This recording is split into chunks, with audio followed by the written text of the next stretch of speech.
The moment someone else's mood becomes your emotional reality, you have surrendered your power. Carl Jung understood this deeply. He knew that emotional resilience isn't about building walls around your heart. It's about developing such a strong sense of self that external chaos cannot penetrate your inner peace. Most people live their entire lives as emotional puppets, dancing to the strings pulled by everyone around them. Someone raises their voice and suddenly you're anxious. A colleague makes a snide comment and your entire day is ruined. Your partner withdraws affection and you spiral into self-doubt. But what if I told you that none of this has to affect you? What if you could remain completely centered regardless of the emotional storms swirling around you? Jung called this individuation, the process of becoming psychologically whole and emotionally independent. It's not about becoming cold or disconnected. It's about developing such profound inner stability that you can observe others' emotions without absorbing them, respond without reacting, and maintain your peace regardless of external circumstances. The first step is recognizing a fundamental truth. Other people's emotions belong to them, not to you. When someone is angry, that anger is theirs to process. When someone is disappointed, that disappointment reflects their expectations, not your worth. You are not responsible for managing other people's emotional states, and they are not responsible for managing yours. This shift in perspective is revolutionary. Instead of automatically absorbing whatever energy someone brings into your space, you begin to observe it with detachment. You notice their frustration without making it yours. You witness their anxiety without letting it contaminate your calm. You become like a mountain, unmoved by the weather patterns that dance around its peaks.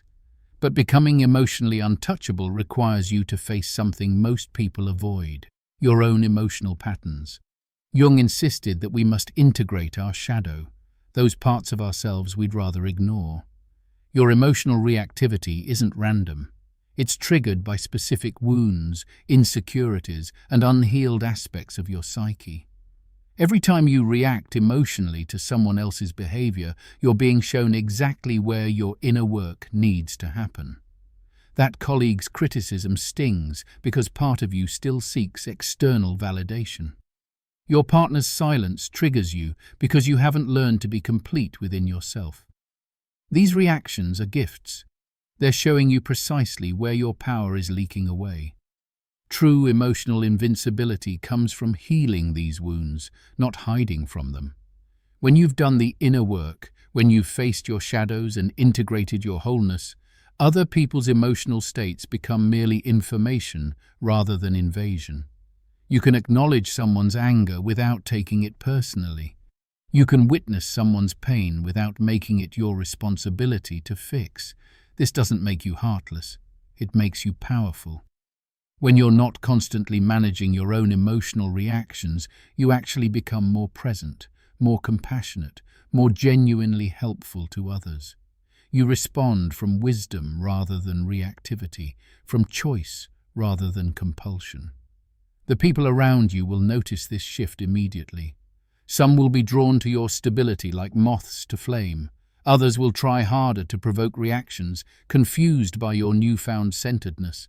But their responses don't matter anymore because you're no longer seeking their approval or fearing their disapproval. You've discovered something profound. Your emotional state is your sovereign territory. No one can enter without your permission. No one can disturb your peace without your participation. You've become emotionally untouchable, not through coldness, but through completeness.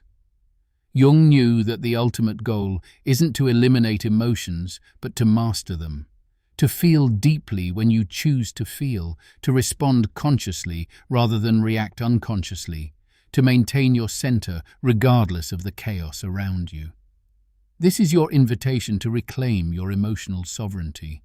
Stop being a victim of other people's moods. Stop making their feelings your responsibility. Become so grounded in your own truth that nothing external can shake you. The world needs more people who cannot be emotionally manipulated, who cannot be thrown off balance by every emotional storm.